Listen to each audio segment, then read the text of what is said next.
안녕하십니까, 아트브이 배철입니다.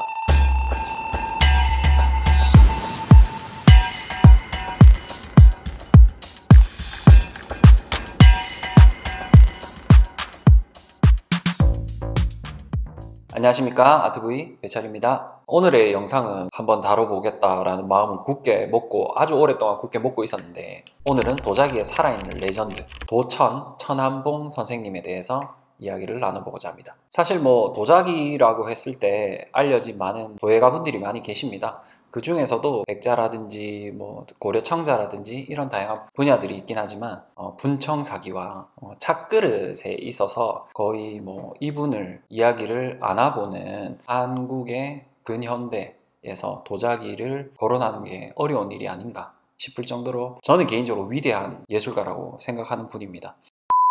이분은 그 일제강점기 시절에 태어나셨어요. 이제 아무래도 어려운 시절에 태어나셔서 교육이라든지 여러 가지 어려운 여건 속에 있었기 때문에, 특히나 이분 개인적으로 봤을 때는 할아버님, 천한봉 선생님의 할아버님께서 독립운동가셨대요. 그러다 보니까 아마 가족들이 피해 다녀야 되는, 어쩔 수 없이 도망자의 신세를 질 수밖에 없는 그런 상황이었었던 것 같습니다. 그런 상황 속에서 천한봉 선생님의 부친께서 여러 가지 여건이 계속 도망 다니는 것이 쉽지 않으니 제 발로 일본의 군역을 살기 위해서 들어가는 그런 이야기를 들었었거든요.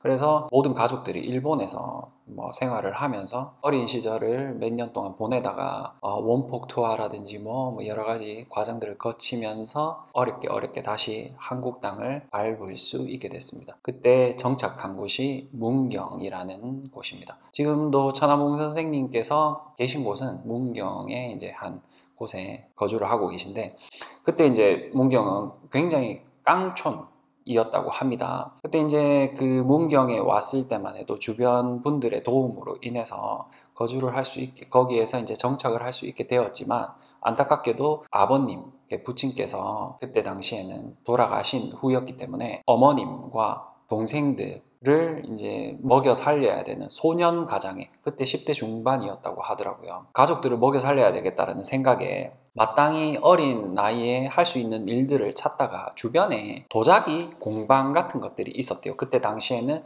도자기를 만드는 것들이 항아리라든지 여러 가지 형태의 도자기를 만드는 것들이 많았었다고 합니다. 하나의 공장이 굉장히 컸다고 해요. 나무를 베어오는 사람, 그리고 흙을 준비해주는 사람, 우리가 이제 도자기를 만들기 위해서 흙으로 바로 만드는 게 아니니까 그것을 또 수비를 한다고 하거든요. 수비를 하고 준비를 해주는 사람, 그리고 도자기를 직접 성형을 한다고 해요. 그걸 만드는 사람, 기술자들이 굉장히 많이 모여가지고, 수십 명이 모여가지고 이렇게 작업을 하는 와중에 천한봉 선생님이 소년 시절에 가서 나무와 흙을 준비해주는 그런 역할들을 했다고 합니다. 보수가 마땅치, 그때 당시엔 보수가 돈으로 준다는 개념이 아니었고 이거를 전부 식량으로 줬다고 해요. 그때 가족들이 겨우 먹을 수 있을 정도의 양을 보리쌀을 줬다라고 합니다. 이제 선생님 생각에는 그때 당시에 소년 천한봉의 입장에서는 제일 돈을 많이 버는 사람은 기술자였던 거예요. 도자기를 직접 성형을 하는 사람, 돈을 제일 많이 버는 것을 보고 또래의 친구들끼리 우리가 저 기술을 가지고 있으면 먹고 사는 것에는 걱정이 없겠다. 그래서 남는 흙을 가지고 매일매일 밤에 혼자 이제 독학으로 막 만드는 연습을 막 해봅니다. 이제 노련한 기술자들이 눈치를 챈 거죠. 자기가 아침에 출근을 했을 때 갈 때 흙의 양이랑 좀 달랐다거나 그 주변이 조금 뭔가 작업이 돼 있는 것 같은 그런 모습을 보고 좀 심상찮다라고 생각을 했었나 봐요. 그래서 굉장히 큰 꾸지람을 듣고 기술자가 소년 천한봉 선생님에게 이거 어린 놈이 왜 이렇게 하냐 이런 식으로 꾸지람을 하니까 어린 치기에 대수롭지 않은 기술로 다른 사람들을 이렇게 과시하고 그렇게 해선 되겠냐, 이거는 누구나 할 수 있는 거 아니냐 이런 식으로 막 기술자가 그럼 너가 한번 만들어봐라, 여기 와서 한번 해봐라. 소년 천한봉은 이건 기회가 될 수도 있겠다라는 생각을 했었다고 합니다. 그 앞에서 성형을 하고 만드는데 어른들이 깜짝 놀랐던 거예요. 요놈 봐라, 꽤 잘 하잖아 이렇게 된 거예요. 그때부터 성형하는 기술을 배우기 시작합니다. 이제 그 받는 보수도 달라지고 점점 먹고 사는데 지장이 없어지게 되고 기술은 기술대로 배우니까 이제 인정도 받기 시작하고 그렇게 몇 년이 훌쩍 지나요. 6.25 동란이 일어났는데 한날 도자기를 만들고 공장 안에서 도자기를 만들고 있다가 웬 군인들이 막 총을 밀고 들어오더라고요. 천하봉쌤은 남자들이 제일 상상하기 싫어하는 군을 2번이나 다녀온 인물입니다. 그리고 포로로 잡혀가지고 북한의 수용소에 갇히기도 했고 10수년이 훌쩍 지납니다. 그러고 다시 고향에 돌아왔을 때가 거의 30 즈음이었다고 하더라고요. 할 수 있는 것이 도자기 기술이 있으니 한번 해봐야 되겠다라고 해서 작게 시작을 했었다고 합니다. 우리가 이제 흔히 이야기하는 예술 도자기, 작품으로서 미적 가치를 두고 있는 그런 형태의 도자기가 아니라 생활 도자기, 요강이라든지 뭐 화분이라든지 이런 것들이 굉장히 많이 만들어지고 그 수요가 굉장히 많았다고 합니다. 그래가지고 그런 것에 시작을 했었는데 어느 날 갑자기 어떤 일본의 스님이 천안봉쌤을 찾아오게 됩니다. 어떤 한 책자를 보여주면서 이 책자에 도자기의 그림들이 있었던 거예요. 이런 도자기를 만들어 볼 수 있겠습니까? 라고 천안봉 선생님 한번 만들어 보겠다. 자신이 한번 해보겠다. 그 스님은 이제 몇 개월 있다가 오겠다라고 하고 돌아가고 천안봉 선생님은 그 색깔과 모양의 형태와 이런 것을 따라 만들기 위해서 그 책자 하나만 보고 다른 어떤 자료도 있었던 게 아니라 찻사발이었는데 그거를 보고 만들기 위해서 부단히 노력을 합니다. 몇 개월의 시간이 지났을 때 천안봉 선생님께서 만들어 놓은 도자기는 한 800여 점이 완성을 해 놓은 상태고 스님께서 오셔가지고 그 800여 점의 도자기를 하나하나 이렇게 보면서 보는 앞에서 막 깨더랍니다. 이렇게 800점 중에 막 계속 깨면서 몇 개는 남겨놓고 막 깨는 와중에 50점만 딱 놓고 이 50점을 포장을 그때 당시에 뭐 신문지라거나 이런 박스에 포장을 해서 50점만을 자기가 챙기고 나머지는 다 깨부시고 가능성이 있겠다. 자기가 이거를 가져가서 팔 테니 팔아서 이제 할 테니 계속 이런 도자기를 만들어 줄 수 있겠느냐 하면서 돈을 주고 갔다고 해요. 그때 당시에 준 돈이 200만 원을 주셨다고 합니다. 그 스님께서. 200만 원이 지금 정도의 가치로 치면 어느 정도의 값어치가 있냐면 그때 당시 공무원, 과장급의 공무원이 월급이 15,000원 정도였다고 합니다. 10년치 이상의 연봉을 준 거예요. 그러니까 엄청나게 큰 거액이었었던 겁니다. 그 천안봉 선생님 이제 됐다. 이제 내가 먹고 사는데도 지장이 없을 거고 나는 이제 앞으로 성공하겠구나 라고 해서 이제 본격적으로 그런 형태 찻그릇을 만드는 데 집중을 하게 됩니다. 어느 날 또 이제 스님이 오셔가지고 본격적으로 한번 이 도자기에 대해서 공부를 해보면 좋지 않겠냐라고 권유를 하게 됩니다. 선생님께서 1년 정도의 일본에 가서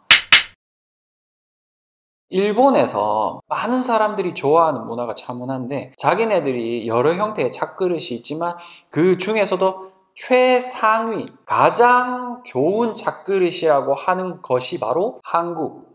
그 사람들의 표현을 빌리자면 조선에서 만든 분청사기, 조선에서 만든 다완을 최고의 1등급 찻그릇으로 친다. 천안봉 선생님의 도자기를 보고 아직도 이렇게 전통적인 형태의 도자기를 만드는 사람이 있구나라고 감탄을 했다고 하거든요. 일본에서는 어떤 차문화와 어떤 그릇들이 유행을 하고 있고 자료들이 얼마나 있는지 공부를 해봤으면 좋겠다. 그래서 일본에 가서 뭐 임진왜란부터 해서 여러 과정을 거치면서 우리나라에는 많은 자료들이 없지만 일본에는 도자기에 대한 자료가 많다라는 것이죠. 도자기에 대한 공부를 1년을 합니다. 일본 국보 중에 기자에몬 이도다완이라는 것이 있는데 일본 국보라는 거예요. 직접 볼 수 있는 경험을 했다고 합니다. 그 스님이 데리고 다니면서 박물관과 여러 도자기를 다 보여주면서 특히 기자에몬 이도다완을 보고 이런 형태의 도자기를 만들어 봐야 되겠다는 생각을 하게 되시는 거죠. 천안봉 선생님께서 조선의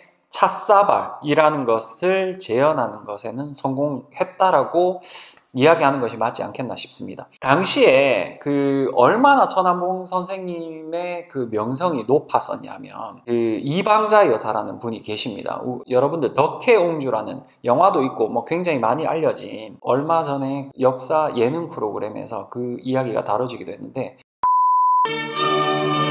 이정말 고종 황제의 셋째 아드님이신 전 영친왕 이은공의 부인인 방자 여사가 2월 14일 20년 만에 서울을 방문. 일본에서 우리나라에서 지내셨어요. 지내시는 동안 이제 이방자 여사에게 일본에서 많은 사람들이 손님으로 이렇게 오게 됩니다. 선물을 이렇게 한 사람 올 때마다 선물을 줬다라고 하는데 그 준 선물이 천안봉 쌤의 도자기였다고 합니다. 그 다완을 줬다고 합니다. 이방자 여사가 그 천안봉 쌤의 다완을 그렇게 좋아하셨대요. 굉장히 그런 전통을 재현해냈고 아주 뜻깊다. 천안봉 선생님의 작품이 그 이방자 여사를 통해서 일본의 많은 사람들에게 배포가 되는 거죠. 이제 이방자 여사가 일본에서 오는 손님에게 이제 도자기를 선물하면서 이 사람들은 아무래도 그 일본 사회에서는 어느 정도의 그 사회적인 지위와 뭐 이런 게 있는 사람들이 많았겠죠. 도자기가 일본에 건너가서 조선에 아직도 이런 형태의 다완을 만드는 사람이 있다라는 것이 일본 사회에서 굉장히 많이 알려지게 됩니다.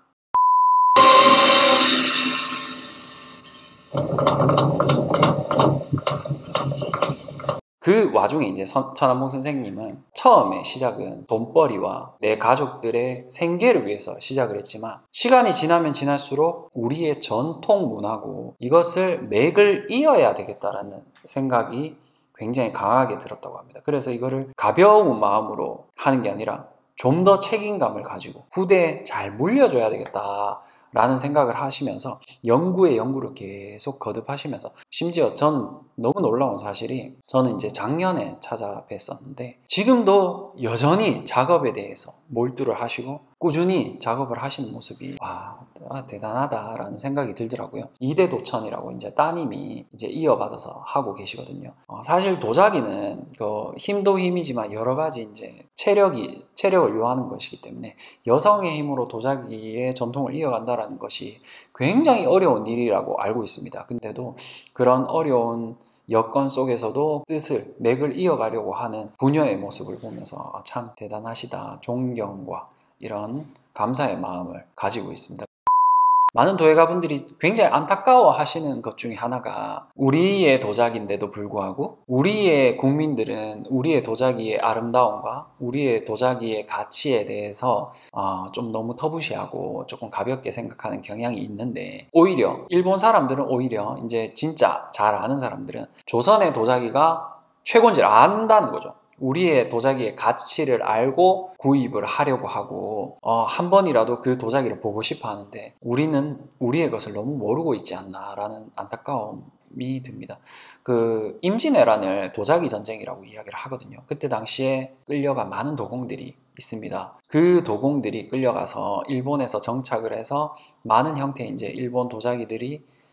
일본에서 도자기들이 만들어지는데 신기한 것이 몇 세기를 지나면서 일본에서 제작되는 도자기는 이제 일본 현지화가 너무 돼서 예전에 조선의 도자기의 맛이 전혀 없는 겁니다. 근데 오히려 우리는 맥이 끊겼는데도 불구하고 다시 우리는 재현을 할 수 있다는 겁니다. 되게 놀라운 사실입니다. 우리의 도예가분들이 많은 희생과 노력과 피와 땀을 흘리셔서 그것을 개인적인 힘으로 재현을 해냈다라는 것이 참 존경받아 마땅하지 않냐라는 생각이 듭니다. 개인이 이렇게 희생해서 재현을 해냈는데도 불구하고 많은 지원과 생활의 안정과 어렵게 하시는 분들이 굉장히 많거든요. 근데 오히려 일본에서는 그런 분들에 대해서 극진한 대접을 하고 오히려 일본에서 초빙을 하고자 하는데 우리는 우리가 가지고 있는 문화인데도 터부시하고 이렇게 하면 너무 좀 명장들이 만들어낸 도자기를 사실 솔직하게 말씀드리면 가격도 포트메리온이나 이런 거에 비해서 뭐 크게 비싸지도 않습니다. 비교를 했을 때 우리의 도자기가 훨씬 더 좋고 더 미적으로 뛰어난 도자기가 굉장히 많습니다.